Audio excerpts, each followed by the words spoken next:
Hello, everyone. Thank you so much for attending or viewing the Gilman Scholarship informational session that we're presenting today. My name is Kristen Franco. I am an Education Abroad advisor in the Education Abroad office at Penn State Global. I advise for programs in Italy, Denmark, and Sweden, and I also act as the Gilman liaison between Penn State and the Gilman Scholarship. So I also want to introduce my co-presenter, Chelsea. Go ahead and introduce yourself. Hi, everyone. My name is Chelsea Walls. I am the Assistant Director of the Undergraduate Research and Fellowships Mentoring Office. I am a first-generation college grad 2 times over. I've spent just over a decade in higher education and graduated from Penn State with my master's degree in 2018. And I'm excited to chat with you about the Gilman Scholarship. It's a really cool opportunity and something that I think a lot of Penn State students will be excited to learn about. Thanks so much, Chelsea. I too am a Penn State grad, Penn State Altoona to be more specific. So not only are Chelsea and I, very engaged with helping students navigate an experience, hopefully with Gilman and abroad, we also have that student perspective as well. So please always feel free to talk to us and come to us to learn more about the process in general or have specific questions. So yeah, let's go ahead and get started. This is an overview of our presentation today. We are going to do a quick introduction to Gilman, explain a little bit about what it is, how it came about, and kind of its impact.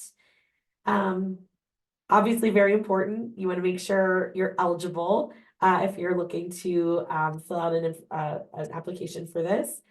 And then we're going to talk through the application itself and provide some tips for students who have been successful in the past. So the Gilman Scholarship is named after Benjamin Gilman, who served the United States government and through the U.S. Department of State. And he was very passionate about something called citizen diplomacy. And it's the idea that by going out of your own culture and meeting people from a different culture, we gained understanding, tolerance, and solidarity with people different from ourselves. And then ideally also bringing those experiences back and sharing them with other people within our own culture. So, building bridges of understanding amongst people. And this can be all sorts of different ways. You can see here some examples. You see more and more people talk about athletic diplomacy, about American football teams going and playing games in other countries, exposing the people who watch to different cultures in an exciting way. So this can be a very, very powerful tool, and it's something funded by the U.S. government, specifically through the State Department, that has been running for over 30 years now. So you can see here just a quick snapshot at the impact of those, 30 plus years. One of the main eligibility requirements, as you'll see in a minute, is that students who participate in the Gilman Scholarship are Pell Grant eligible. So all of them have demonstrated financial need. And also too, we see a lot of students that are representational from what we typically would call underserved communities. So racial and ethnic minorities from small towns, rural areas, like Chelsea, first generation college students. So really trying to help these important experiences to be within reach of students with designated financial need. You'll see there's a huge alumni network of Gilman Scholarships recipients, and so many countries visited, many different institutions across the U.S. represented. And for everybody who says, oh, well, this is a really prestigious scholarship, like, what are my chances? Actually pretty good. On average, 1 in 4 applicants receive some kind of a scholarship through Gilman. So, I'd really encourage you to put the effort in, because these odds are definitely better than, say, like winning the lottery or something like that. And it is not so much of an insurmountable goal. Now, the pure Gilman Scholarship has awards up to $5,000. We'll talk about some supplements in a minute. But as you can see here, there are opportunities for students almost any time that they're looking to go abroad, whether it be a full semester, all the way down to a 1-week experience. Gilman used to have a minimum length abroad qualification, but post COVID, they've decided to do away with that. So no matter how long you're looking to study abroad, there could be opportunities with Gilman for you. This is one of the first kind of what we call supplemental add-ons to the Gilman Scholarship, and it's called the Critical Need Language Award. So as you can probably guess, the State Department needs people who are able to speak different languages all around the world to work in their embassies, to liaise with employees across the globe.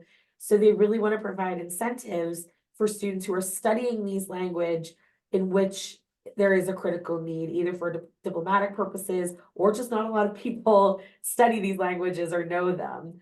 So as you can see, if you add the additional essay to participate in the Critical Need Language Award, you can add up to an additional $3,000 to your award. And I can say that we did have an applicant in our last round that got the maximum award both for the general Gilman and the Critical Needs Scholarship. So they ended up with $8,000 in support. Obviously, that's not going to be for everyone, but it is something that is possible. We've seen it. And there's also an additional $1,000 if you are specifically looking to study STEM abroad. Again, it does require an additional essay, but it's another way to maximize the support that Gilman can provide for you. And again, really encouraging students to study abroad, even though you're in a STEM field. I know a lot of students in STEM majors think, oh, well, there's no possibility for me to do that. You would be surprised. We have a lot of programs that not only have options for STEM students, but also are specifically geared towards STEM students. So hopefully you won't see that as a barrier, but actually an enhancement with the extra opportunity for scholarship dollars there. Now, obviously, one of the biggest benefits to being awarded the Gilman Scholarship is the money. And that's something that is it's pretty helpful. But what we want you to know is that that's not the only benefit that is kind of connected with being a Gilman Scholar. So as you may have ascertained from when I was talking about the Critical Need Language Scholarship, there is actually also non-competitive eligibility in hiring for government jobs within 2 years of graduation if you are a Gilman Scholar. So everybody knows government jobs tend to be, very lucrative and pretty stable, and are in high demand with applicants. So this definitely gives you a leg up applying for jobs within the State Department or elsewhere as a Gilman alumni. Also, you are connected to the Gilman Scholar Network, which, as you saw, is over 41,000 people from all different walks of life.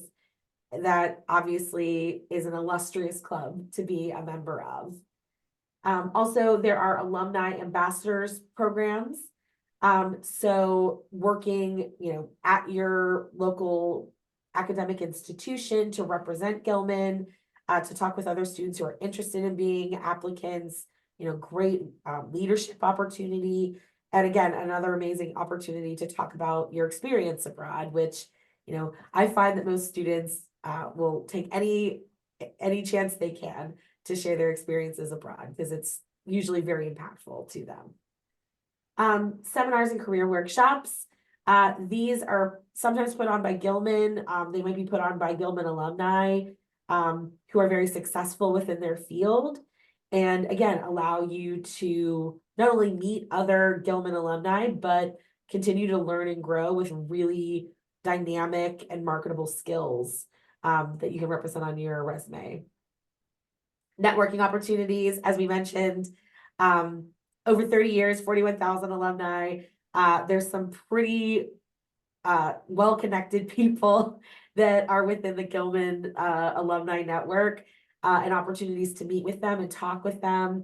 And not only about getting a job in a field you're interested in, sometimes just opening you up to fields and job opportunities you might not even realize exist. So it's such an important kind of perk of this program. And then finally, skill development, allowing yourself to learn new and marketable skills and pass those on to other alumni as well. Pardon me. So very important information. We are currently in an open application cycle.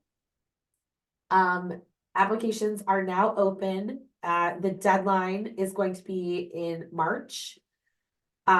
So this applicant deadline, very important, March 7th at 11:59 p.m. Your application does need to be complete by then to be considered. So PST, so it's going to be Pacific Standard Time. So those of us on the East Coast get a little bit of a bump. But yes, please just make sure that you are keeping an eye on that deadline. Advisor deadline, all that means is that we're going to talk about this in a bit. You do have an advisor confirm your application on your behalf. So we get a little bit more time for that. But you might be asking yourself, well, if the application's not due until March the 7th, why are you having an info session in January? And the reason is, as Chelsea will detail in a little bit, this application is a bit more time intensive than other scholarship applications you may encounter. There are some pretty heavy writing requirements. And the interesting thing is that what we find is most challenging for students is not writing enough. It's that there's limits and trying to be impactful in the amount of time that you have. Underneath, you see our deadlines. Again, please keep an eye on those. But yeah, this will, I would recommend, when you view this, going back to this slide and maybe taking a screenshot right now, just to make sure you don't forget. So for eligibility, I'm going to pass it on to, oh no, it's still me. I'm sorry. So, pretty straightforward eligibility requirements. You do have to be a US citizen or a US national.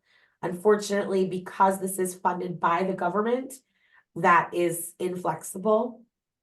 So very important. You do have to be an undergrad. And the biggest one is you do have to be either a federal Pell Grant recipient or be federally eligible for a Pell Grant when you are going to study abroad. So I know, just speaking for myself, I did college when I was a little bit older. So about halfway through my degree, my expected parental contribution dropped to 0 on my FAFSA, and I became Pell Grant eligible. It does need to be a credit-bearing program. All of our programs through Penn State Global do have, our credit bearing, so don't have to worry about that. It does have to be in a country with an overall travel advisory of a level 1 or a level 2. Now, this is something that is through the State Department. They evaluate the safety of certain countries. and determine a level. So you'll see it needs to be level 1 or level 2. Those are the safest countries.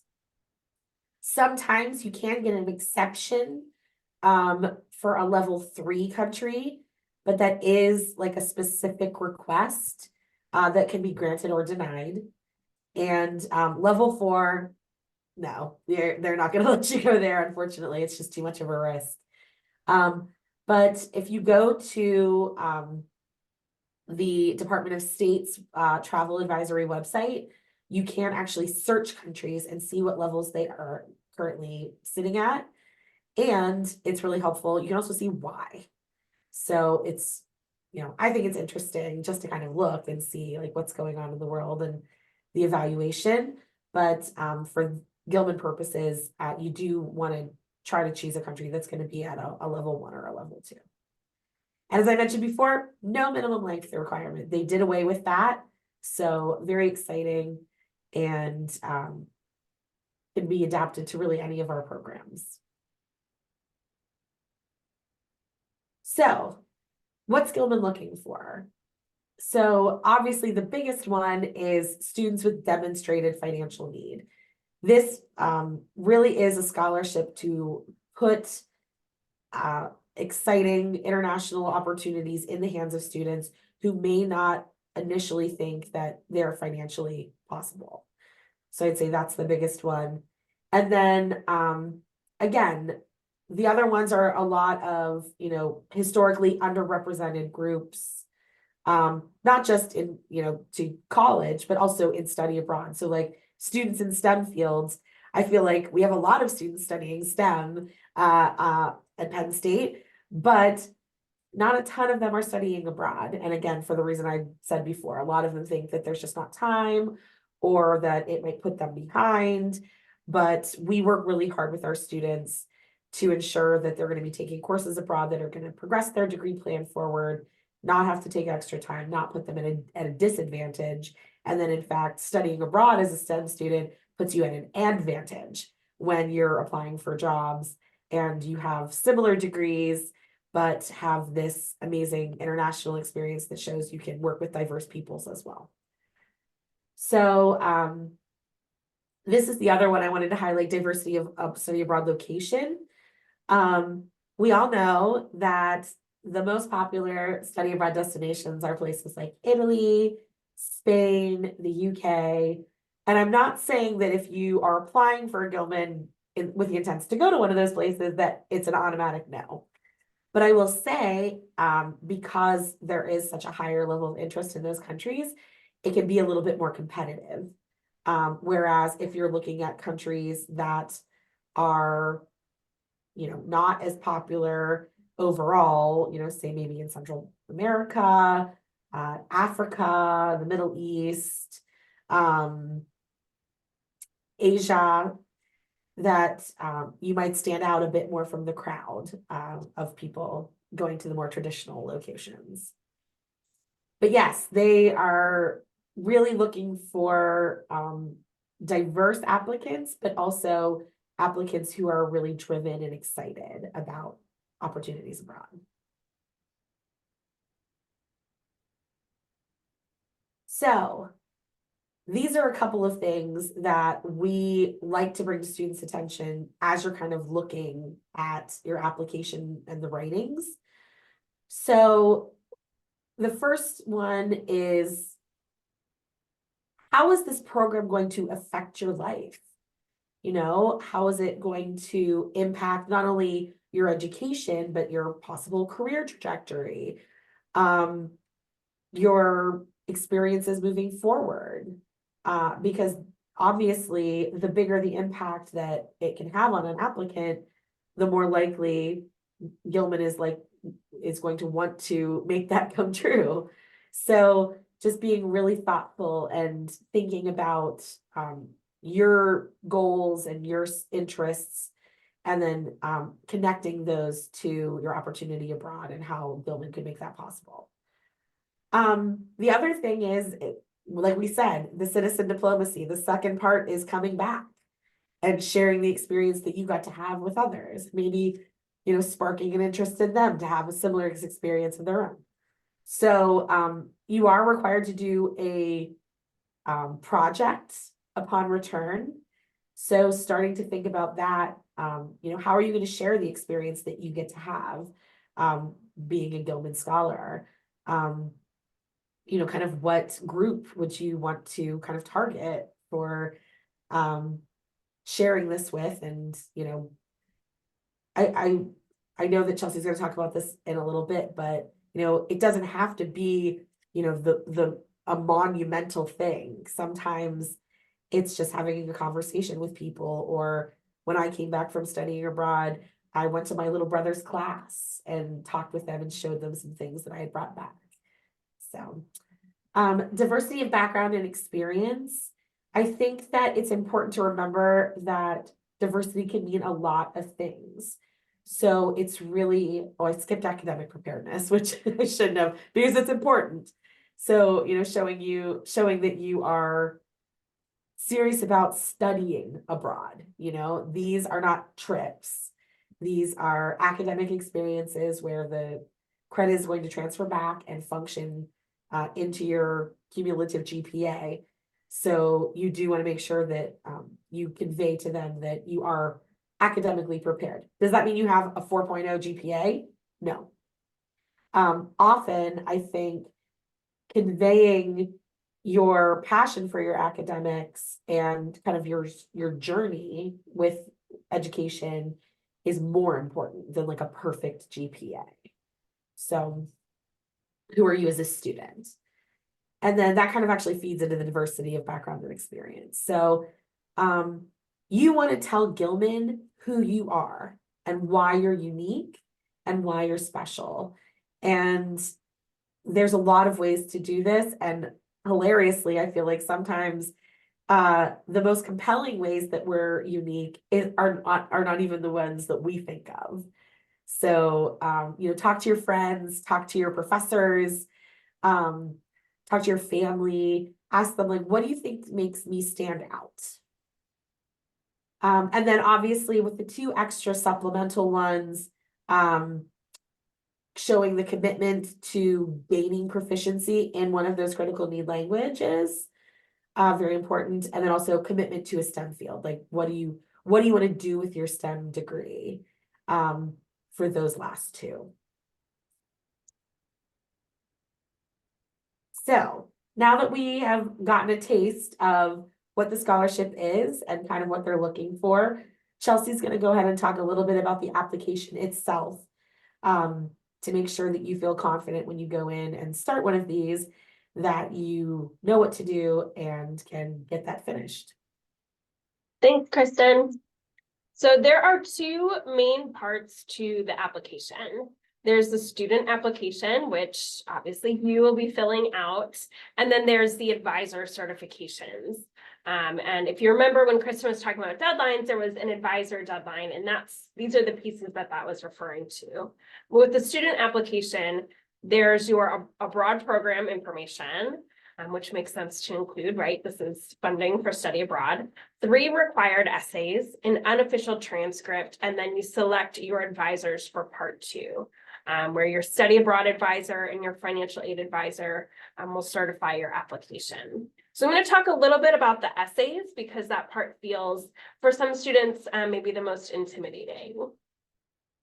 The first essay is a statement of purpose. This is required. It's about 1.5 pages. So as Kristen said, most students don't actually struggle with coming up with enough to say, they struggle on paring it back. So you think 1.5 pages probably compared to some of the assignments you're doing in class is actually nothing. But your statement of purpose is really your personal interview on paper. So as Kristen was talking about, you're wanting to tell Gilman who you are, the impact that the study abroad program and study abroad opportunity will have on your personal, academic, and professional goals. What inspired you to study abroad? And how have you met challenges previously? So those are some things that you can incorporate into this first essay.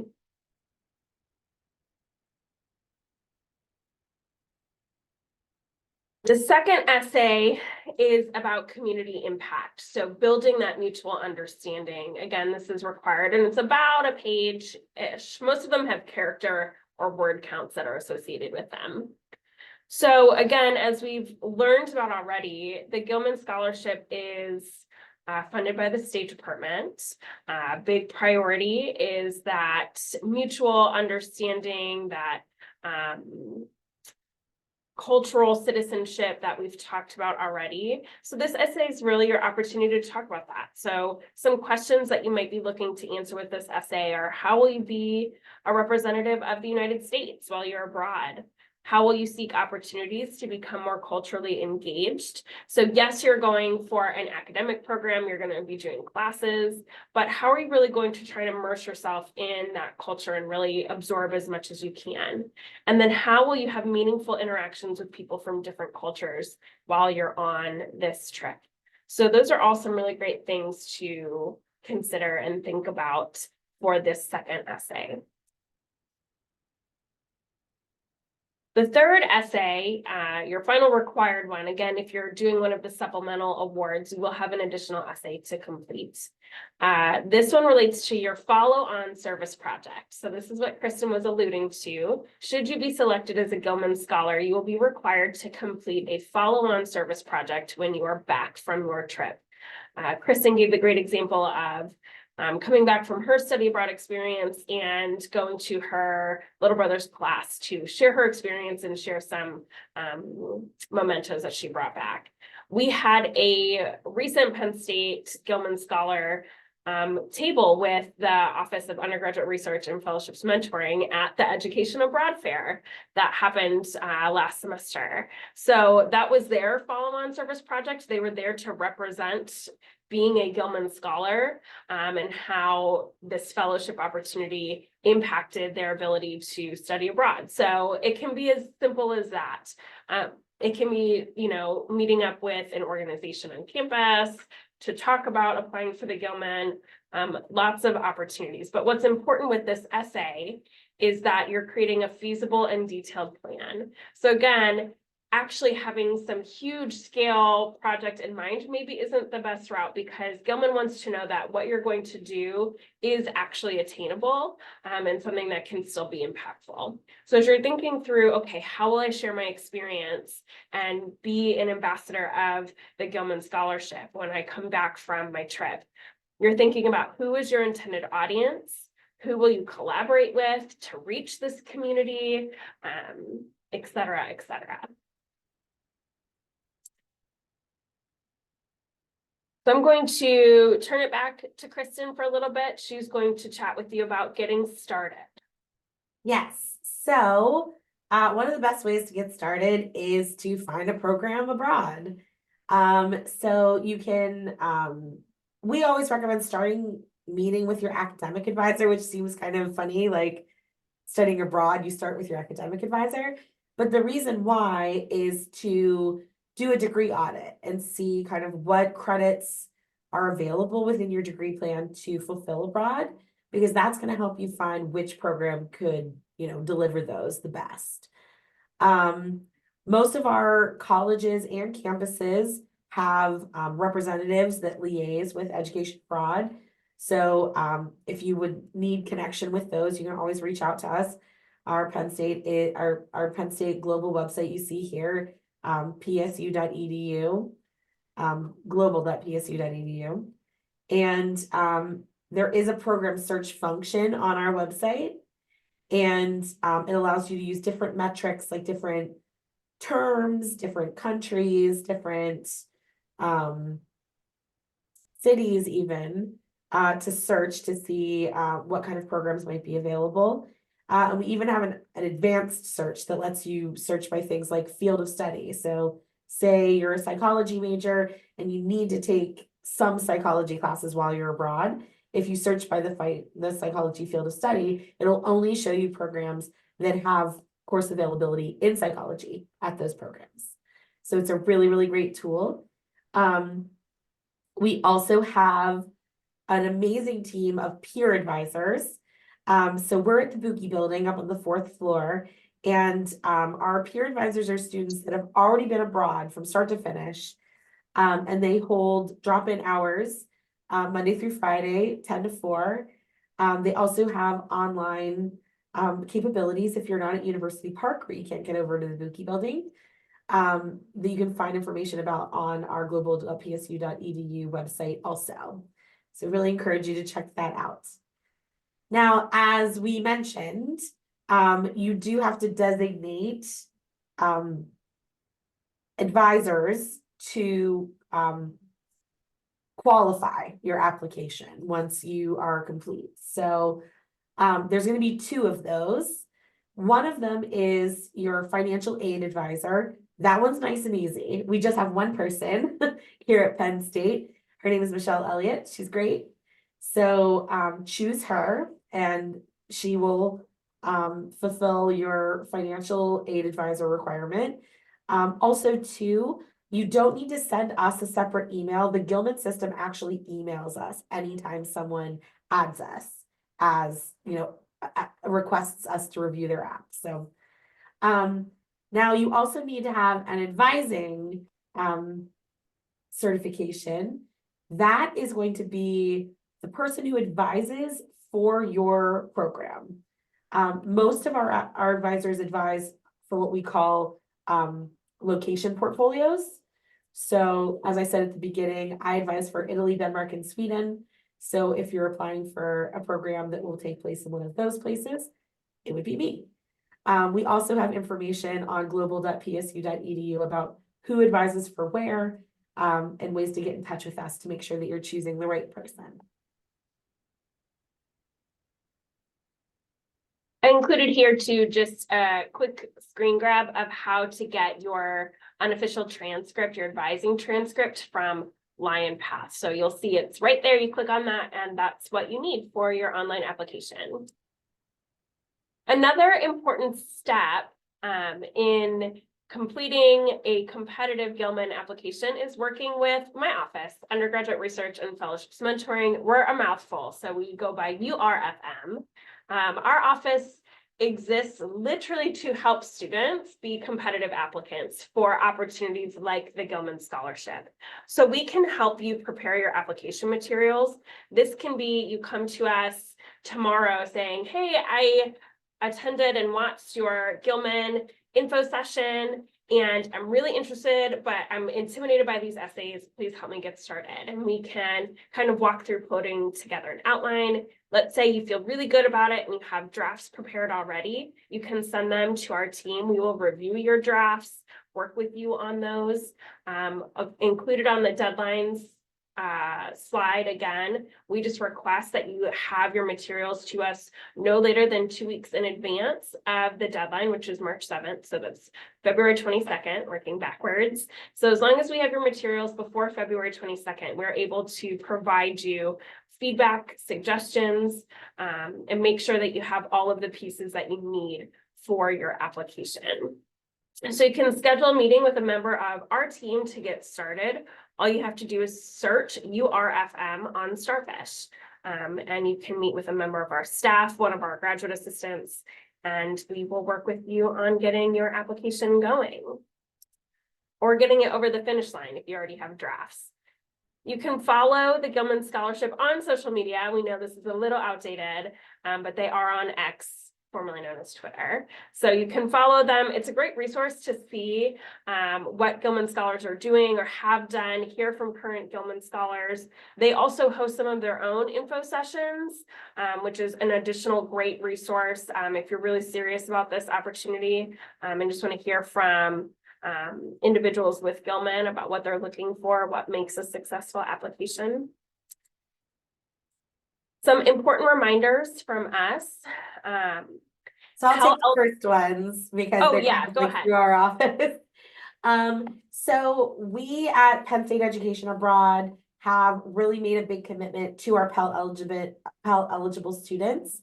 And so completely outside of the Gilman Scholarship, we are guaranteeing all of our students who are Pell eligible or Pell recipients that you will get at least $1,000 in scholarship award from our office. So completely independent of Gilman, if you are an applicant to a Penn State study abroad program, you will get at least $1,000 in scholarship support from us. Now, if you complete a Gilman application, you don't even have to be a recipient of the Gilman.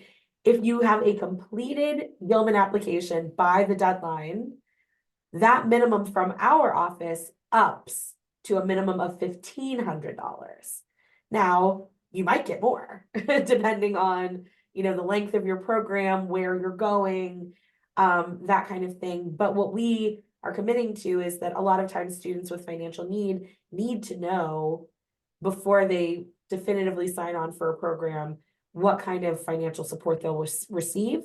So we're saying that at least $1,000 just as a Pell Grant recipient, $1,500 as a Pell Grant recipient who had a completed Gilman application. Now, if you have that completed Gilman application and you also get awarded the Gilman, then that's even more financial support for you, which, is always good. How do I know if I'm a Pell Grant recipient? That is a great question. It will be visible on your student aid summary in line path. As you're filling out the new FAFSA, so FAFSA has made changes for the upcoming academic year. It is available and you can fill it out now. There's a lot of resources about the changes that are being made to the FAFSA. But at Penn State, we are anticipating actually that more students will be Pell Grant eligible. When you fill out your FAFSA, you should also get a notification of your Pell Grant eligibility, but you can view that on your student aid summary at any time in line path. And then again, important deadlines. So there are the Gilman deadlines, but obviously if you're applying for study abroad funding, you need to first apply to study abroad. So we covered some of those deadlines and Kristen can touch on them again, but I just wanted to add this commitment from Education Abroad is so great. When I was an undergraduate student, again, I'm first gen, I really wanted to study abroad, but I had truly no concept of how I could fund that. I didn't know. I honestly just assumed that it wasn't a possibility. And it's something that I still regret even many moons later. So this is such an incredible opportunity for students who may not otherwise have had the opportunity to finance this type of experience. And again, it doesn't have to be an entire semester or an entire academic year. It can be, a trip over winter break or spring break through a program at Penn State through an embedded course. So there's lots of opportunities where we can help offset some of those costs. Yes. And one of the things that we have done with our application for our scholarships through our office, just to try to make it as easy as possible, is that there's one section of our, like you're applying to a program, in your program application is a section where you can just opt in to being considered for all of our scholarship applications. And you'll automatically be considered for any that you meet the eligibility requirements for. We're trying to make it easier, not harder. So application deadline for summer coming up real quick. It's January the 24th. So we're recording on the 22nd. So this coming Wednesday at 11:59 p.m. for any summer applications. If you are fall or the 2024-2025 academic year, that you got a little bit more time. That's going to be March the 1st. So, and also this round of Gilman applications does cover programs for spring 2025 as well. So spring 2025 applications are now open in the Penn State portal, and our priority deadline for applications for spring 25 are going to be May the 15th. If you have a competitive program or are not sure, we really recommend you hit that early deadline. And then any program that is able to accept later applications will reopen for a final deadline of September the 10th. So those are the Education Abroad deadlines. Please make sure that you are completing your applications by the deadline. As you can imagine, being a Penn State student, we have such a high volume of students we work with. We cannot make exceptions. So when in doubt, ask and reach out to us, and we're happy to help. Before we advance to our last couple slides, just really quickly, something we did not mention earlier, there are actually 2 cycles for the Gilman Scholarship. So we are in the March cycle, which is again looking at Maymester is included in this March cycle, correct, Kristen? So Maymester, summer, fall, academic year, and then spring. But there will be another deadline. So there's a deadline in March and one in October. So you have a spring and a fall. So next fall can also include the spring semester. So if you're thinking about it, but you're not quite sure, you're not quite ready to submit a Gilman application, you will have another opportunity if you're looking for spring 25 or beyond next fall semester. So there's 2 chances each academic year, just depending on when your program is. So you can find all that information on Gilman's website. Yeah, and I would say too, if you're a spring applicant, and you can get together a great application by this deadline, you know, it never hurts to have 2 shots. So if you aren't approved for this round, you know, maybe take your writing to Chelsea's office, see if you can polish it up a little bit more, tighten it up, and resubmit for the October deadline. Because you can apply as many times as you want, but once you're awarded, you can only be awarded once. So this is how to get in touch with us. Education Abroad at psu.edu is our general email. Like I said, we are at 422 Buki. Our website global.psu.edu. Follow us on Instagram. We highlight our students abroad all over the world, promote informational sessions, tons of great stuff. And then you also see our announcement about the Pell Grant Scholarship Guarantee. You'll see the QR code there. You can learn a little bit more if you like. But yeah, this is something that we're really passionate about, helping students have experiences abroad. Because we also really believe in Benjamin Gilman's vision that citizen diplomacy can really change the world. And this is just a quick thing. Again, reminder, our summer deadlines are coming up really quickly. But hopefully you can get your apps in. And yeah, like I said, a little bit more time if you're looking at fall academic year or spring programs. But yeah, we hope we can work with you to find a great option that will work for you in your degree plan. For URFM, here's similar information. You can see our team listed here. Small but mighty. We are also in the Buki building on the 3rd floor, but we work with students from all campuses within Penn State. Many of our advising appointments are virtual, so that's always an option you can select if you're at non-University Park campus. You can reach us at urfm@psu.edu on our website. And we are also on Instagram and LinkedIn. We feature a lot of other incredible fellowship opportunities to fund things like study abroad, research, language learning, graduate school. So there are these incredible opportunities to get funding to do the things that you want to do at Penn State and beyond. So encourage you to check us out via our website. And yeah, I also included here just a quick graphic about some of the other things that our office does. So not only do we work with students on finding fellowship opportunities and working with you on your application materials, we also work with students who are looking to get involved with undergraduate research. We can help you prepare to contact a potential faculty mentor, get started with undergraduate research, and again, offer remote and in-person advising. So we hope that you will come through our office.